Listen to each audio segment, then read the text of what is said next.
Nous sommes dans une période préélectorale, comme souvent en France, et puis il y en aura d'autres par la suite.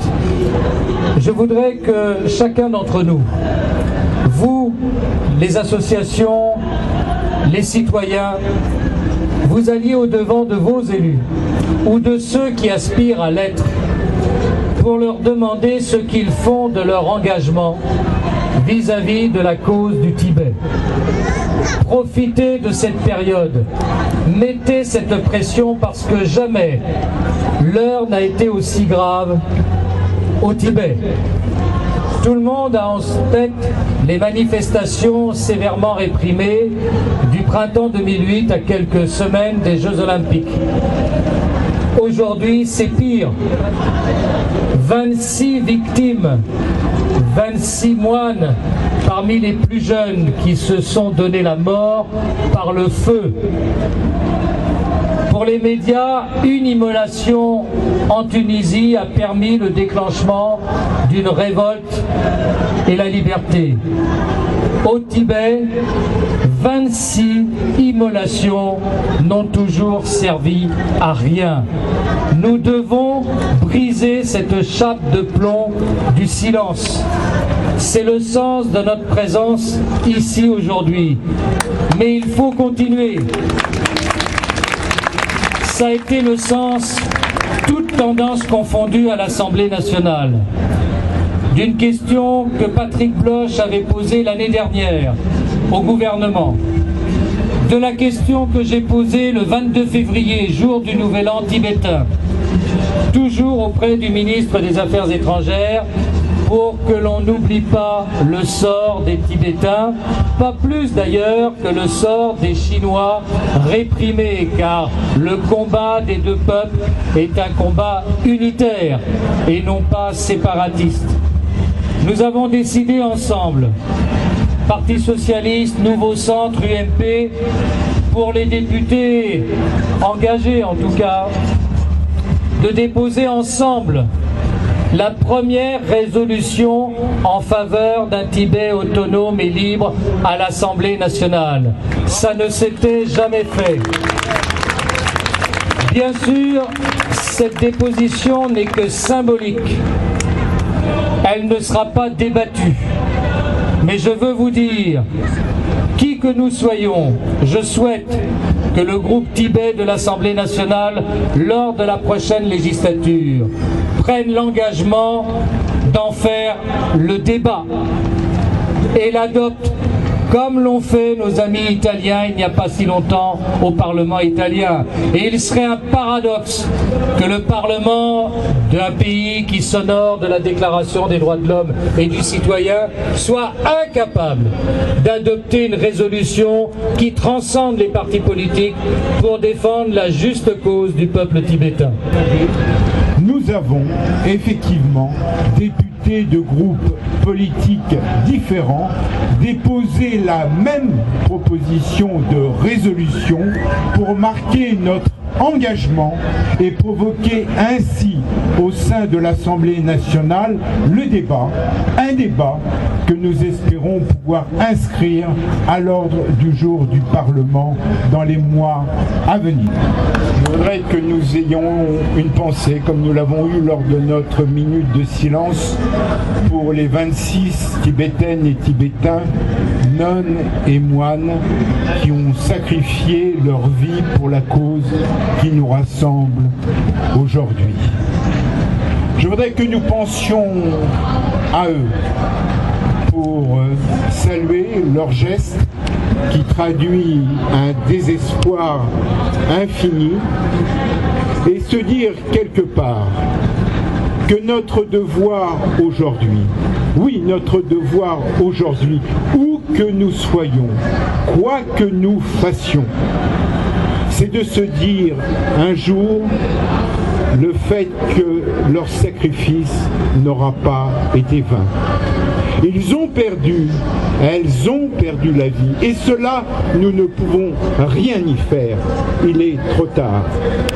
Mais quelque part, comme à chaque fois que dans des pays opprimés, des femmes, des hommes résistent jusqu'à avoir le courage de mettre leur vie en gage. Oui, il faut que nous nous disions que leur sacrifice n'a pas été vain, qu'ils sont morts pour une cause qui, le jour venu, et nous espérons le jour prochain, débouchera par la libération et l'autonomie du Tibet. Cela doit nous donner une force extraordinaire. Nous sommes chaque année toujours plus mobilisés. Soyons encore plus nombreux pour que un jour, les Tibétaines et les Tibétains libres puissent retrouver leur terre des neiges. Le peuple français et la représentation française a un rôle essentiel à jouer et ce que nous ont annoncé nos députés est une excellente nouvelle. Ça prouve que la capacité de mobilisation des parlementaires en France, dans les autres pays européens et dans les pays occidentaux, les pays démocratiques, est extrêmement importante. Il faut, et ça sera votre devoir, il faut faire en sorte que la démonstration de mobilisation des parlementaires français se retrouve au niveau de l'exécutif, au niveau de la politique diplomatique française, parce que je l'ai dit et je le redis chaque année, le maillon faible de la diplomatie européenne, c'est la France, c'est là qu'il y a la plus grande faiblesse dans le message adressé au régime chinois. Alors comme il se trouve que le groupe d'études que notre ami Lionel préside est le plus grand groupe de parlementaires au sein de l'Assemblée nationale, il faut que la proportion qui inverse pour l'instant entre l'efficacité diplomatique française et la mobilisation parlementaire, qu'elle s'inverse dans le bon sens, qu'elle retrouve sa symétrie et que la diplomatie française joue son rôle et soit exemplaire comme elle l'a été pour d'autres sujets cette année et au cours des dernières décennies. Cette année, ça a été une grande année pour les peuples arabes. C'est peut-être une année grande pour la Birmanie et d'autres enjeux.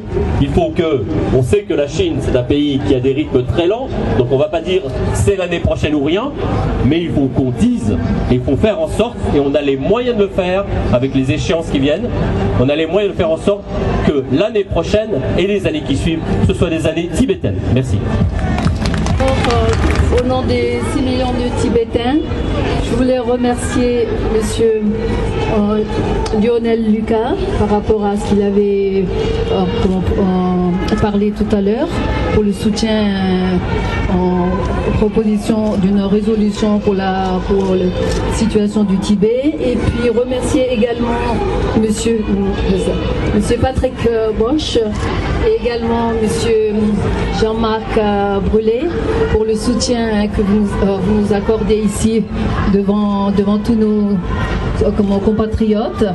Donc, d'autre part, je voulais saisir l'occasion pour demander à nos élus et puis aux parlementaires si c'était possible cette année de passer une résolution ou demander à l'exécutif du gouvernement tibétain pour recevoir Sa Sainteté Dalai Lama officiellement, parce que jusqu'à présent ça n'a pas été le cas. Donc comme dans d'autres pays en Occident, tels que l'Allemagne, que nous prenons actuellement l'exemple, et Madame Angela Merkel a reçu officiellement Sa Sainteté Dalai Lama. Donc si cette année, l'année de 2012, je voulais demander à Monsieur le Président, Monsieur Lionel Lucas, si c'était possible de demander justement, lorsque Sa Sainteté sera à Paris, d'être reçu par le nouveau président. Je ne sais pas si c'est M. Sarkozy ou M. Hollande, oui, d'autres, écologie. Voilà. Donc si c'était possible. Donc ça, c'était ma première requête vis-à-vis de notre gouvernement français, qui nous a, beaucoup aidé et soutenu la cause tibétaine jusqu'à présent. Néanmoins, c'était très important pour moi de demander, parce que de n'être pas reçu en France, dans un pays de droits de l'homme, où le monde entier prend l'exemple à la France. Donc ça aurait été très important et significatif si c'était possible. Voilà. Donc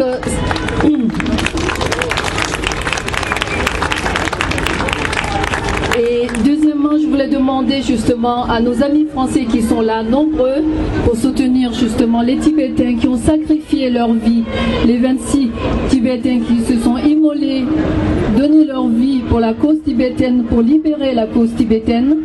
Et vous pouvez imaginer comment une situation si difficile est possible et de sacrifier sa propre vie. Donc je voulais demander si c'était possible à demander à vos élus, c'est-à-dire les prochains aux élections, avant de voter vos élections, si vous pouvez demander justement si nos élus peuvent soutenir la cause tibétaine et penser à ces 26 moines et jeunes et âgés qui ont sacrifié leur vie.